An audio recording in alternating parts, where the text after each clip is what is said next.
Yes, everyone, welcome back to the channel. Stephen Howson, Manchester United, Barcelona tactical preview. We're going to look at what United did right, what Barcelona did right, how United can get through to them, and I would say I will reveal my 11. However, there's not that many options in terms of our 11, so you probably know the 11. We'll get to that in a little bit. So, Barcelona continued their positive form in La Liga. They are now 13 games unbeaten. That includes winning 7 in a row with a 2-0 win over Cadiz on Sunday. Away from home, they did taste defeat on 3 occasions in all competitions.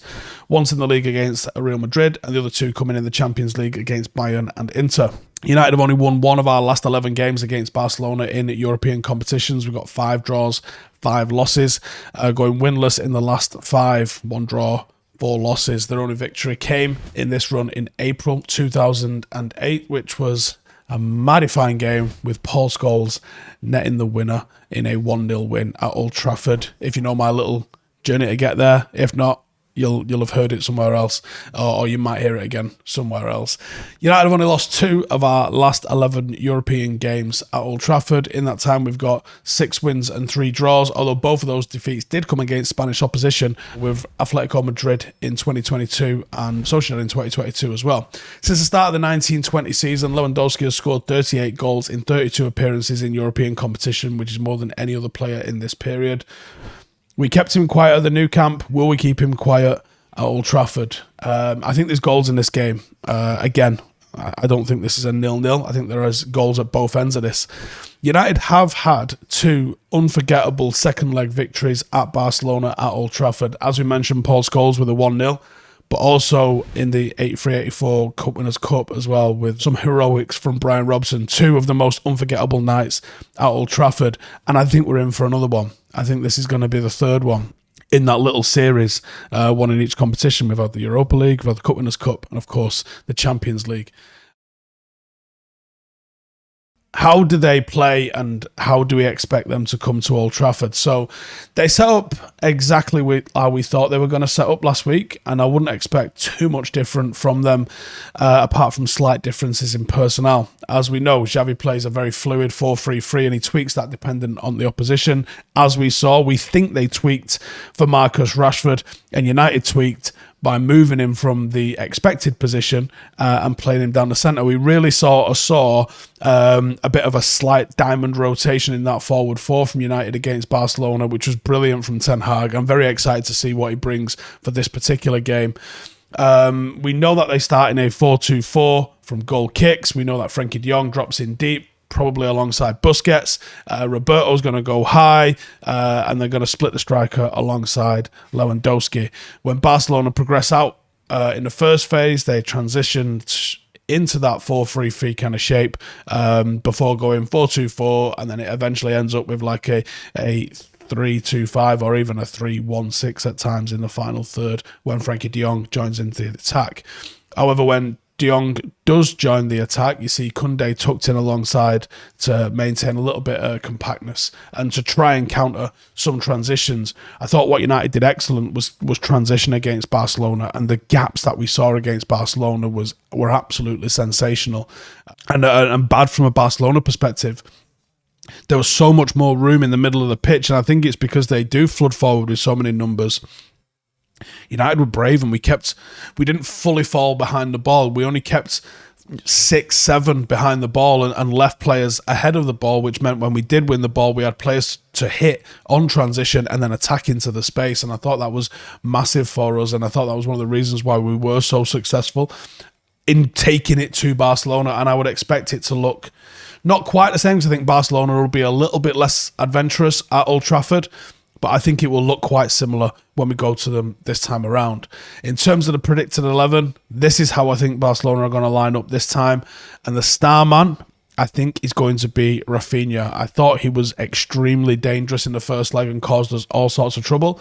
He was the main threat for me throughout the entirety of the game. He finds himself in a lot more space due to people panicking about Lewandowski and leaving him in the space. So Rafinha seems to be the one that does find himself in space, and he's the one player available for them that constantly looks capable of beating his defender 1v1, and that's dangerous. Like you want your players to be able to match up 1v1, so when you've got someone that doesn't really care about being 1v1 and will go around someone, they're a problem.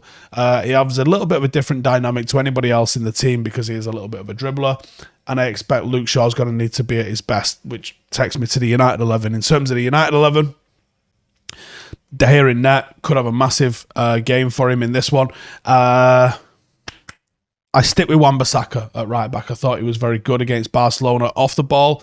I thought in possession he was probably our weak link. But I start with him again because I think we're going to need him to be at his defensive best against Barcelona. It's a toss-up between him and Dalot, but I just lean with him just a little bit.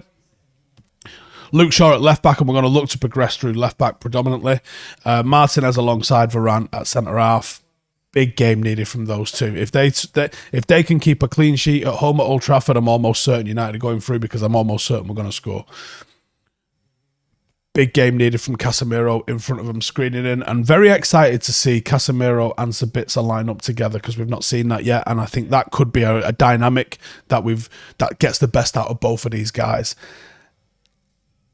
And then I'm going to go with something a little bit different. I'm going to go with Fred in the 10. And Fred's going to be in the 10 because Fred's going to basically be stop De Jong. That's his job. Be in and around De Jong. Do a Park Ji-sung number on Pirlo. In and around De Jong because you stop De Jong playing, you stop Barcelona playing. In and around there. So you put him in the 10 so you enable him to do that. We play Bruno off the right. We play Sancho off the left, and we play Marcus Rashford up front. And we have the horse on the bench. I don't think he's been bad in the slightest. I just think I'm going to go with this team that's a little bit more offensive, and I think it can get the job done. You got Bruno there to back up Wan-Bissaka a little bit on the right-hand side and help with him. You have Sancho off the left, and hopefully dribbling into a little bit of space. You have the pace of Marcus straight down the centre, and you have Fred in the middle, not for his game playing ability. You'd hoping he rotates in with Sabitzer and Casemiro because they can both play, and you've obviously got Bruno off that side. I think that's the team that can beat Barcelona. Oh my God, I'm so excited for this game. And United's match winner, it's Marcus Rashford, right? Are we pretending it's not? It's Marcus Rashford. I'm almost sick of writing titles for YouTube videos about how Marcus Rashford has won us another game. But guess what? He's got 2 more to win this week. Then we'll let him have a day off. Does that sound fair to everyone? I think it sounds fair to me. Right, so he's got a goal every 76 minutes for United in the Europa League this season. 4 goals in total. Best ratio of any player that's played 300 minutes in the competition this season. There is no other worthy match winner for Manchester United. He is red hot. He is in the form of anybody's life. It's sensational watching him. He is the most deadly transitional player, I'm going to say, in world football. It might be giddy, and I don't care. That's how you're going to beat Barcelona, is on the transition, and that's the man that's going to beat them on it. It's going to be a game of cat and mouse with him and Araujo. In the last game, he played right back to try and thwart him, but then Ten Hag threw that curveball in and put him in through the middle. And I think you do the same this time around as well. Barcelona will not set back. They don't know how to play off the back foot. They're going to have the intention to come and win. And if Rashford times his run as well as he did against that one against Leicester, which honestly, I don't know how he was onside, but the men in the box measured it and said he was onside, so he was onside. There will be so much room for him to exploit at Old Trafford as well. Marcus Rashford is going to score against Barcelona and win us the game. And that leads me to how do we beat them? Busquets don't have the legs to really cover the ground on the transition defensively. He didn't play in the first leg. He will be a difference maker when in possession because he's elite. He's one of the best to have ever done it.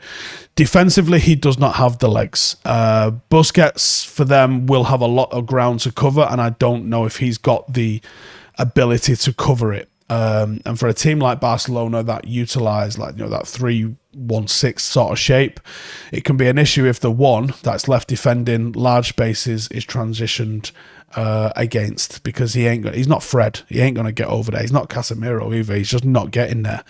Koundé usually inverts to provide a little bit of support to him, but he doesn't always invert. So there's times when he can be left isolated, and Barcelona are relying on the quality of everyone else around him to be able to make up for where he is absolutely deficient. And they're not going to come up against this sort of player in Marcus Rashford outside of when they come up against the likes of Real Madrid. So they're not seeing this all the time. Marcus Rashford's pace in this game is everything. You got to beat the press. No, our first phase has to be perfect with Casemiro, Sabitzer, Varane and Martinez and Luke Shaw at left back. There's 5 players that are beating the press. Let's not go to Wan-Bissaka, right? He's having a better season and he looks miles better with the ball, but let's not go to Wan-Bissaka, yeah? You're going up against probably one of the best teams that are pressing in the world in Barcelona. Let's not go to Wan-Bissaka. Let's just go the other way. There's 5 options there. Leave them alone. The first phase has to be perfect, and with those 4, it can be. Those 4 are fine, and obviously Luke Shaw coming into that mixer as well. He's happy days. They have a really good press and counter press, but if you beat the first wave, you open them up to not a lot, and you can go 1v1 with them from the halfway line onwards, and then it's just a foot race, and we've got one of the quickest players on the transition in the world in Marcus Rashford. So get amongst it. If you're sloppy, Barcelona will make you pay. But if they're sloppy, boy, do we make them pay. Look, it's a hell of a game. We went into the first game as massive underdogs. I make us favourites, but it's this much. It's not huge. It isn't huge. Second of the 3 games. If it's a second win, it tees us up nicely for one of the best weeks we've had in years, doesn't it? I cannot wait. Hardly a treble, but a hell of a week. Let me know your thoughts in the comments below, and I'll see you guys in the next one. Laters. Hey, thank you for watching the video. If you are new around these parts, then don't forget to subscribe. My channel is proudly supported by my community on Patreon. If you'd like to get a little bit of extra content, a Discord group, meetups, 5-a-side games, weekly podcasts, behind the scenes, and even an occasional bit of transfer news as and when I get it, then for the price of a pint, you can show your appreciation for the content that we make and get some goodies for doing so as well. Check the link in the description or click the button right here. You'll also find all of my socials here too if you want to follow me on any of those platforms. Nice one.